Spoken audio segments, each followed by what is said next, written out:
ક્યારેક રસ્તા કિનારે તરસથી તડપતી ગાય કે ભૂખથી લથડતા નંદીને જોઈને પથ્થર હૃદયનો માણસ પણ પીગળી જાય, પણ જ્યારે આ પીડા કોઈ સંતના હૃદયને સ્પર્શે છે ત્યારે આંસુ સંકલ્પ બની જાય છે।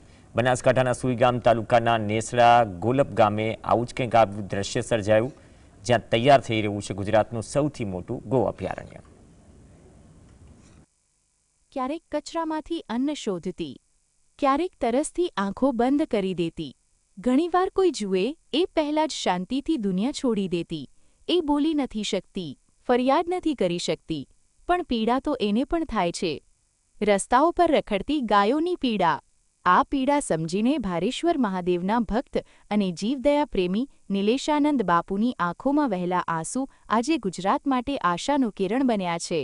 બનાસકાંઠાનો સુઈગામ તાલુકો, રણની કાંધી પર આવેલું નેસડા ગોલપ ગામ, જ્યાં તૈયાર થઈ રહ્યું છે ગુજરાતનું પ્રથમ ગૌ અભયારણ્ય।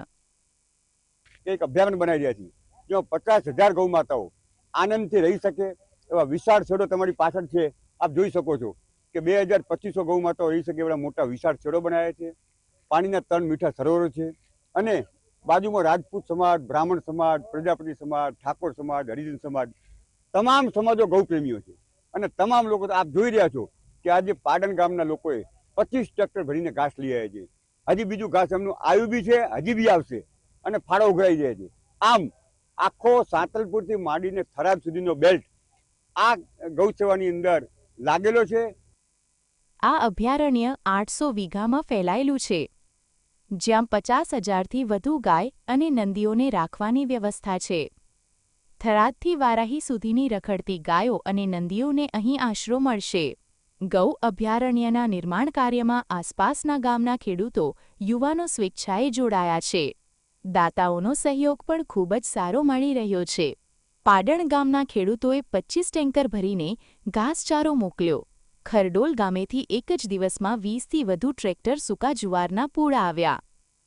અમારું એક સપનું હતું કે અહીંયા કને આપણા બનાસકાંઠાની અંદર ક્યાંય ગૌ અભયારણ્ય બને તો સારી વાત છે, કારણ કે ગામડાઓની અંદર નંદી ભગવાન અને ગાયો બહુ ભટકે, ખેડૂતોનું નુકસાન ખૂબ કરે, ખાય એનાથી નુકસાન વધારે કરે, લોકો બીજો કાંઈ કરી ના શકે। પણ ક્યારેક ખેડૂતનો દીકરો છે ને એને ક્યારેક કોકને ગુસ્સો આવી જાય એટલે મારે ખરી, પણ આનો કોઈ રસ્તો નહોતો નીકળતો। પણ ભારેશ્વર મહાદેવની કૃપાથી અને અહીંયા ત્યારથી સંકલ્પ અમારો હતો, એ સંકલ્પ સિદ્ધ કરવા માટે અમે છેલ્લા 8 મહિનાથી અહીંયા તન તોડ મહેનત કરી રહ્યા છીએ। અને ભગવાન છે ને અમારી એક વસ્તુ અમે રાતે નક્કી કરીએ એટલે બીજા દિવસે અમારો કામ પટી જાય। જે પણ અમારા મનની અંદર આવે કે કાલ સાલું આનું શું થશે। એ ગૌમાતા છે જે ખેડૂતોના ખેતરોમાં અચાનક આવી ચડે અને નાના ખેતરોમાં વાવણી કરેલ પાક ખાઈ જાય, અને ખાઈ જાય તેના કરતાં વધુ નુકસાન કરે। નાના ખેડૂતનું જે સપનું દીકરી દીકરાના લગ્ન અને અભ્યાસના ખર્ચ કરવાના હતા તે અધૂરા રહી જાય, તેને ધ્યાનમાં રાખીને આ પ્રથમ ગૌ અભયારણ્ય બની રહ્યું છે। અતિવૃષ્ટિ અને પૂર જેવી કુદરતી આફતો છતાં સ્થાનિક ખેડૂતો પોતાની યથાશક્તિ મુજબ પૈસા અને ઘાસનું દાન કરી રહ્યા છે। અને ખૂબ ખૂબ ધન્યવાદ જોહનિયાનો કે આ એક ગાયોને બચાવવા માટે એક અભિયાન શરૂ કર્યું છે, તે બદલ એમનો આભાર માનું છું। જેથી કરીને ગાયો રખડતી બંધ થાય, ગરીબ માણસના નાના નાના ખેડૂતના ખેતરમાં એ ગાય જાય અને એનું ખેતર ભેળાઈ જાય, એક ગાયની સેવા થાય તથા ખેડૂતનું ખેતર બચે, બે કામ કર્યા છે, એટલે એ બદલ હું એમનો ખૂબ ખૂબ આભાર માનું છું। શિવજી મંદિરની પવિત્ર છાયામાં ગૌ અભયારણ્ય ઊભું થઈ રહ્યું છે। આ સ્થાન એવી ગાયો માટે છે જે અકસ્માતમાં ઈજાગ્રસ્ત થઈ હતી, એ નંદી માટે છે જે દિવસો સુધી તરસ્યો હતો, એ વાછરડા માટે છે જે માતાને ગુમાવી બેઠું હતું। જ્યારે આખી દુનિયા પોતાના કામમાં વ્યસ્ત હતી, ત્યારે થોડા મનુષ્યોએ અબોલ જીવોના દુઃખને પોતાનું દુઃખ બનાવ્યું। કોઈ સરકારી ફરમાન નહીં, કોઈ સ્વાર્થ નહીં, ફક્ત એક જ ભાવ, આને જીવવા દો। આજે ગૌ અભયારણ્ય પૂર્ણ થવાની આરે છે, જ્યારે અહીં ગાય શાંતિથી પાણી પીશે, જ્યારે નંદી નિર્ભય થઈ સૂઈ શકશે, ત્યારે કદાચ એના મૌન આશીર્વાદથી આ સેવા કાર્ય અમર થઈ જશે।